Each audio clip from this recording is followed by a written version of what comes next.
ഇടതുപക്ഷം തള്ളിക്കളഞ്ഞ ഒപ്പിട്ട് തള്ളിക്കളഞ്ഞ PM ശ്രീയെ നിങ്ങളെടുത്ത് ശിരസിലേറ്റി വെക്കുന്നു. അതാണ് പ്രശ്നം.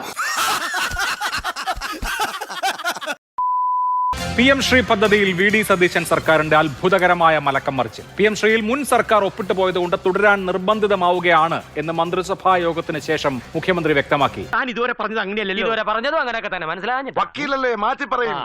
UDF അധികാരത്തിലെത്തിയാൽ PM ശ്രീയുടെ കാര്യത്തിൽ എന്ത് നിലപാടെടുക്കും എന്നാണ് അന്ന് പ്രതിപക്ഷ നേതാവായിരുന്ന ഇപ്പോഴത്തെ മുഖ്യമന്ത്രി പറഞ്ഞത് എന്ന് കേൾക്കാം. അല്ല, നമ്മൾ ആലോചിക്കും, നമ്മൾ ഇതിന്റെ എതിർപ്പ് അറിയിക്കും, ഈ പരിപാടി നടപ്പാക്കില്ലെന്ന് അറിയിക്കും. ഉറപ്പായിട്ടും അത് കോൺഗ്രസ് സ്റ്റാൻഡാണ്, ഞങ്ങൾക്ക് അത് ചെയ്യാൻ പറ്റില്ല. ഞാൻ അങ്ങനെ പറഞ്ഞിട്ടില്ല.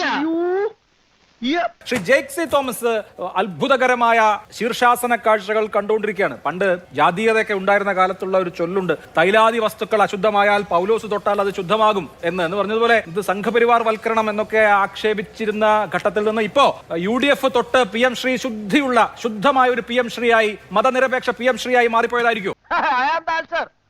സംശയമിതുമില്ല. കേരളത്തിൽ അല്പകാലങ്ങൾക്കിടയിൽ വന്ന വാർത്താവിന്യാസങ്ങൾ, സംഭവവികാസങ്ങളെ സംബന്ധിച്ചുള്ള കേരളത്തിലെ പ്രബലമായ രാഷ്ട്രീയ കക്ഷി എന്ന നിലയിൽ കോൺഗ്രസിന്റെയും UDF-ന്റെയും നേതാക്കന്മാരുടെ പ്രതികരണങ്ങൾ, ഇങ്ങനത്തെ വർത്താനം പറയണ്ട ഈ കേൾക്കുമ്പോൾ തന്നെ എന്തോ ഒരു മാതിരിയാണ്, എനിക്ക് കുറവായിരുന്നു.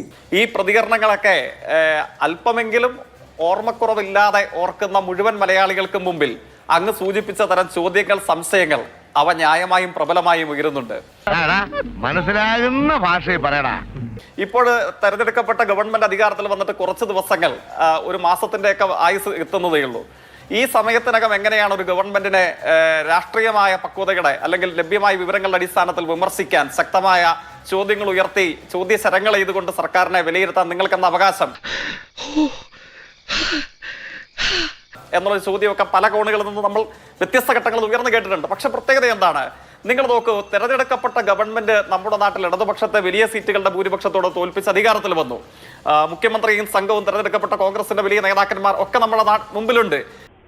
എന്നിട്ട് പക്ഷെ ഈ ഗവൺമെന്റ് കഴിഞ്ഞൊരു മാസക്കാലം മാത്രം ഒന്ന് പരിശോധിച്ച് നോക്കിയാൽ ഈ ഗവൺമെന്റിന്റെ നേതൃത്വം നൽകുന്ന UDF അത് യുണൈറ്റഡ് ഡെമോക്രാറ്റിക് ഫ്രണ്ട് ആണെന്ന് നമുക്ക് പറയാൻ കഴിയുമോ?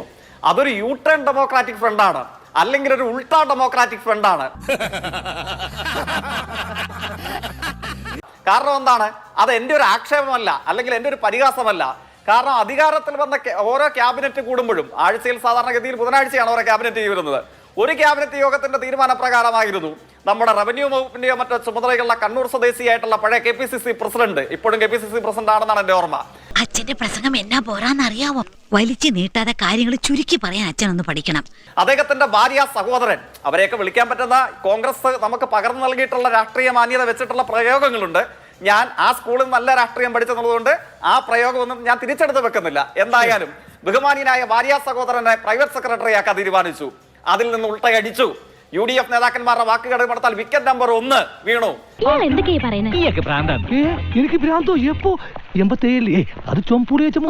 രണ്ടാമത്തെ ക്യാബിനറ്റ് ഇതേവരെ ഇല്ലാത്ത ഗതിയിൽ സ്പെഷ്യൽ പ്ലീഡറെ ദേവസ്വം വകുപ്പിന് നിയമിക്കാൻ വേണ്ടി തീരുമാനിച്ചു. ആരാണ് ദേവസ്വം ബോർഡിന് വേണ്ടി തീരുമാനിപ്പിക്കപ്പെട്ട സ്പെഷ്യൽ പ്ലീഡർ?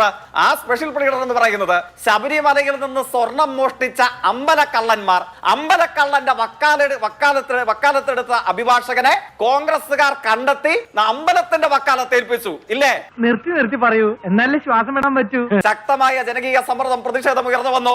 അമ്പലക്കള്ളന്റെ വക്കീലിനെ അമ്പലത്തിന്റെ വക്കീലാക്കിയ കോൺഗ്രസുകാരുടെ കടപ്പാട് ആരോടാണ്? മംഗലാപുരം സന്ദർശനം അടക്കമുള്ള കാര്യങ്ങൾ ഉയർന്നു വന്നു. ആര്യാടൻ പോലും കണ്ടിട്ടില്ലാത്ത ആര്യാടന്റെ ബന്ധുവിനെ കാണാൻ ചാർട്ട് ചെയ്ത ഫ്ലൈറ്റിൽ കോടാനുകോടി വിലമതിക്കുന്ന കാറിൽ പോയതിനെ സംബന്ധിച്ചുള്ള ചോദ്യങ്ങൾ ഉയർന്നു വന്നു. അപ്പോഴോ എനിക്ക് വരുന്നുണ്ട്. ഉൾട്ടാ നമ്പർ 2, യൂട്ടേൺ നമ്പർ 2 ഉണ്ടായി. എന്ത് ചെയ്തു? അമ്പലക്കള്ളന്റെ വക്കീലിനെ താൽക്കാലികമായെങ്കിലും കോൺഗ്രസുകാർ, നമ്മുടെ UDF-കാർ കൈയൊഴിഞ്ഞു. ഒരുമാതിരി ചൊറിഞ്ഞു വരുന്നുണ്ട് നിന്റെ വർത്താനം കേട്ടിട്ട്. മൂന്നാമത്തെ ഉൾട്ട ഇവിടെ എത്തിയിരിക്കുകയാണ്. അതാണ് ബഹുമാനപ്പെട്ട പ്രേക്ഷക സമൂഹം PM ശ്രീ എങ്ങനെ ഇവർ കണ്ടെത്തി എന്നുള്ളതാണ് ഞങ്ങൾക്ക് അത്ഭുതം. കാരണം എന്താണ്? നമ്മുടെ തദ്ദേശ സ്വയംഭരണ സ്ഥാപനങ്ങളുടെ വകുപ്പ് മന്ത്രി അത് അറബിക്കടലിൽ ചവിട്ടിത്താഴ്ത്തിയതാണ്. ചിരിക്കണം. എന്താ ഒരു വലിയ തമാശ പറഞ്ഞതല്ലേ? ചിരിക്കണമെങ്കിൽ ചിരിക്കാം. മറ്റൊരു നേതാവ്, UDF-ന്റെ നേതാക്കന്മാർ പറഞ്ഞത് BJP-യുമായിട്ടുള്ള ഡീലിനെ തുടർന്ന് ഞങ്ങൾ അധികാരത്തിൽ വന്നാൽ ഇതിന്റെ ഹൃദയം തകർക്കുമെന്നുള്ളതാണ്. കോൺഗ്രസുകാർ ഹൃദയം തകർത്ത തദ്ദേശ മന്ത്രി അറബിക്കടലിൽ ചവിട്ടിത്താഴ്ത്തിയ BJP ബാന്ധവത്തിന്റെ രജതരേഖയായി കോൺഗ്രസും UDF-ഉം കൊട്ടിഘോഷിച്ച ഈ PM ശ്രീ ഇപ്പോ ഒരു വിശുദ്ധ PM ശ്രീയാണ്. ഓ ചില സമയത്തെ തന്റെ പെരുമാറ്റം കാണാൻ തന്തയ്ക്ക് പറക്കാത്തതാണെന്ന് തന്നെ തോന്നും.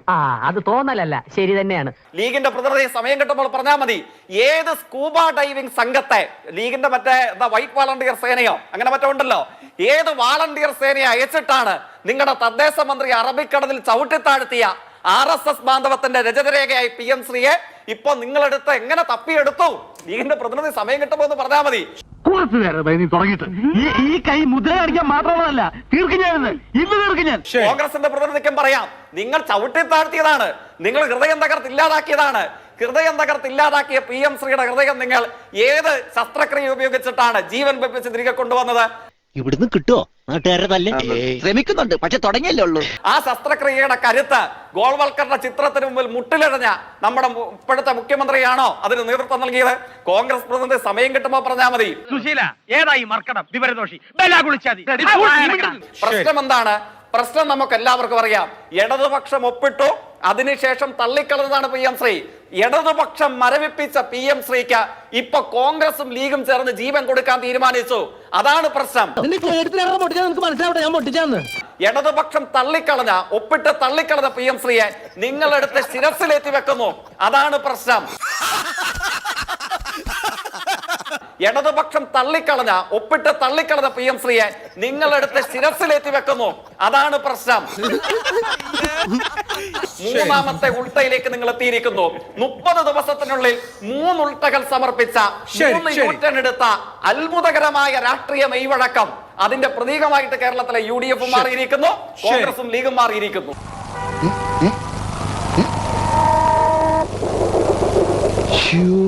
ജയിക്ക് പറയുന്ന കേട്ടാ തോന്നും VD സതീശൻ കേരളത്തിന്റെ മുഖ്യമന്ത്രിയെ സത്യപ്രതിജ്ഞ ചെയ്തതിനു ശേഷം നരേന്ദ്രമോദിയെ കണ്ടതിന് ശേഷം വന്ന് നേരെ അങ്ങ് ഒപ്പിട്ട് കൊടുത്താന്ന്. ആര് പറഞ്ഞു? എപ്പ പറഞ്ഞു? ഞാൻ പറഞ്ഞിട്ടില്ല. ജയിക്ക് പറഞ്ഞതാണ് ഏറ്റവും ഇൻട്രസ്റ്റിംഗ് ആയിട്ടൊരു പോയിന്റ് ഉണ്ട്. എന്താണെന്നറിയോ? ഒപ്പിട്ട് തള്ളിക്കളഞ്ഞെന്ന്. എന്തിനാ ജയിക്ക വെറുതെ ഒപ്പിട്ടിട്ട് തള്ളിക്കളയണം? അല്ലാതെ തള്ളിക്കളഞ്ഞാൽ പോരായിരുന്നോ? നിങ്ങൾ എന്തിനാ ഒപ്പിട്ടിട്ട് തള്ളാൻ പോകുന്നേ? നിങ്ങൾ അന്ന് ഒപ്പിട്ടിട്ട് ഈ തള്ളു മുഴുവൻ നടത്തിയത് കൊണ്ടാണ് ഇന്നത്തെ ഈ ഗതികേടിൽ എത്തിയത്. ഒന്നാമത്തെ കാര്യം. രണ്ടാമത്തത്, മോശപ്പെട്ടതാണ് PM ശ്രീ എന്നത് പറയുന്നു. മോശപ്പെട്ട PM ശ്രീയിൽ ഒപ്പിട്ടിട്ട് പിറ്റേ ദിവസം ചിന്താവാരികയിൽ ശിവൻകുട്ടി വിദ്യാഭ്യാസ മന്ത്രി ലേഖനം എഴുതി താങ്കൾ വായിച്ചിരുന്നോ? പേപ്പർ വായിക്കേ. താങ്കൾ വായിച്ചിരുന്നോ? അതിനുശേഷം 22-ാം തീയതി നടന്ന ക്യാബിനറ്റ് മീറ്റിംഗിൽ എന്തുകൊണ്ട് ഇത് മറച്ചു വെച്ചു? മുന്നണിയോട് മറച്ചു വെച്ചു. അയ്യോ എനിക്കിപ്പോ ബോധം പോകും. അവര് നിലപാട് മാറ്റി അഭിലാഷ് പറഞ്ഞാൽ പോരാ, ജയിക്ക് പറയണം. ജയിക്ക് പറയണം. ജയിക്ക് ബാക്കി ഇപ്പോ ഈ 10-25 ദിവസമായ ഗവൺമെന്റിനെ ആക്ഷേപിക്കുമ്പോ എന്തിനാണ് ഒപ്പിട്ട് തള്ളുന്നത്? അല്ല ചവിട്ടിയത് അണലിയാണില്ല. ഇനി ഞാൻ ചോദിക്കട്ടെ, നിങ്ങൾ അന്ന് ഒപ്പിട്ട PM ശ്രീ നല്ലതായിരുന്നോ? നിങ്ങൾ അന്ന് ക്യാബിനറ്റിനെയും മുന്നണിയെയും മറച്ചു വെച്ച PM ശ്രീ നല്ലതായിരുന്നോ? നിങ്ങൾ ഈ നാട്ടിലെ സഖാക്കന്മാരെ മുഴുവൻ പറ്റിച്ച് ഒളിച്ചു കടത്തിയ PM ശ്രീ നല്ലതായിരുന്നോ? ശിശുപാലൻ ചേട്ടാ, എനിക്കൊരു സോഡ വാങ്ങിച്ചോണ്ടോ? ഉപ്പിടണോ? കുറച്ച്. ജോൺ ബ്രിട്ടാസ് പോയി കേന്ദ്ര വിദ്യാഭ്യാസ മന്ത്രിയുമായിട്ട് പാലമിട്ട് നടപ്പാക്കാൻ കൊണ്ടുവന്ന PM ശ്രീ നല്ലതായിരുന്നോ? നിങ്ങൾ കൊണ്ടുവന്ന PM ശ്രീ തുടരണമോ വേണ്ടയോ എന്ന് നിയമപരമായ ബാധ്യതയെക്കുറിച്ച് പഠിക്കാനാണ് ഇന്നത്തെ ഗവൺമെന്റ് ഒരു മന്ത്രിസഭാ ഉപസമിതിയെ വെച്ചിരിക്കുന്നത്. തന്നല്ലോ, തന്നു, കിട്ടിയല്ലോ, കിട്ടി, ഓക്കെ. അപ്പൊ ഞാൻ പോട്ടെ.